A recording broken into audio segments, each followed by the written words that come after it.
Start by asking you to tell us a little bit about what problems you had and how they were affecting you.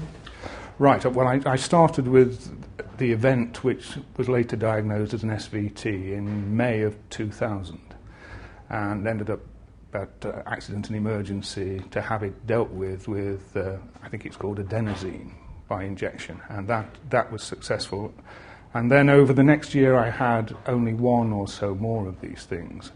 But from May 2001, they became more frequent, and from September 2001, I was getting an event where my heartbeat was going up to 210, 240, about every 10 days to a fortnight.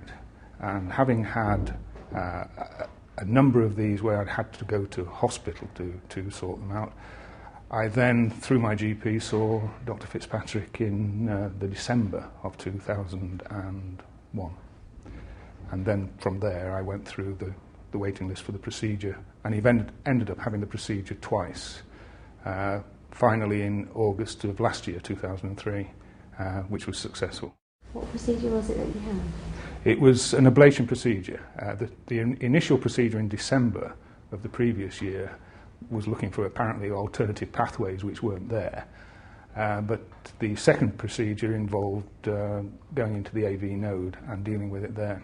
And as I say, thankfully, very successfully. So you have no symptoms then? I get the occasional sort of indication that these speeding ups are about to start, but they don't actually happen. You get that sensation. I felt it first in my brain that something was about to happen.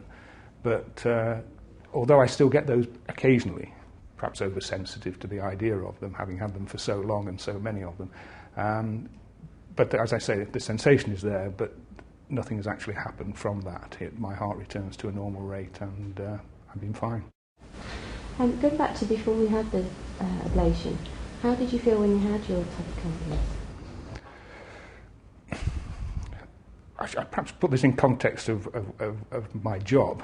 I'm actually a retired head teacher, but I still do work for an examination board which involves travelling the length and breadth of England and also going out to Channel Islands, Isle of Man and so on.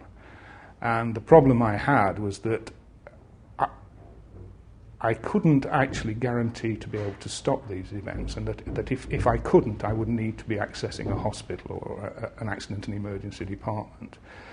And I was finding that the basic problem, I didn't know when these were going to happen. They could happen at any time of the day or night, and it couldn't happen anywhere. I could actually be on a motorway, I could be waiting at an airport, I could be on a train. And the basic problem I was facing, apart from the physical discomfort of having this event happening, which I'll come to in a moment, the actual problem I was having was that increasing stress of coping with that stress, of not knowing when they were going to happen. Would you be able to stop them?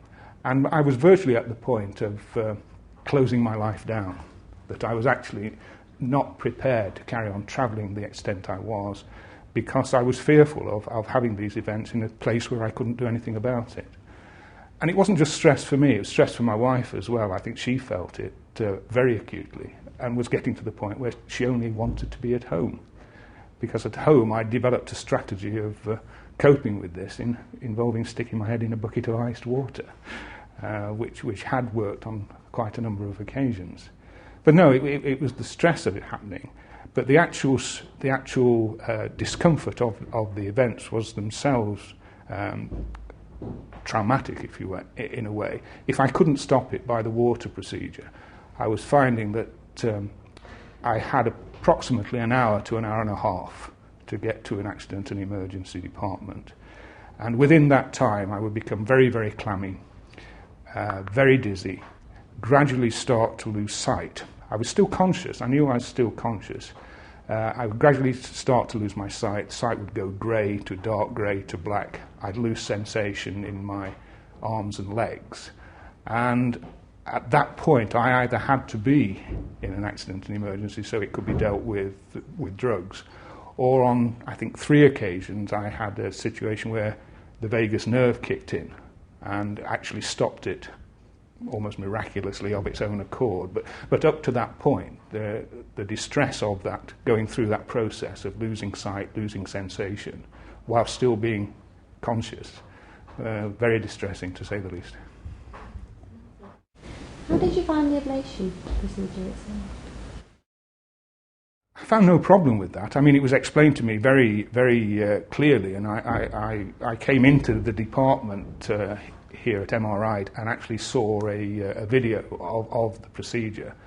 And the ablation, the idea of the ablation gave me no problems. I was more than happy to go through that. It was the least discomfort I could foresee. It was certainly far less discomfort than having one of these events going on. So yes, more than happy with the procedure.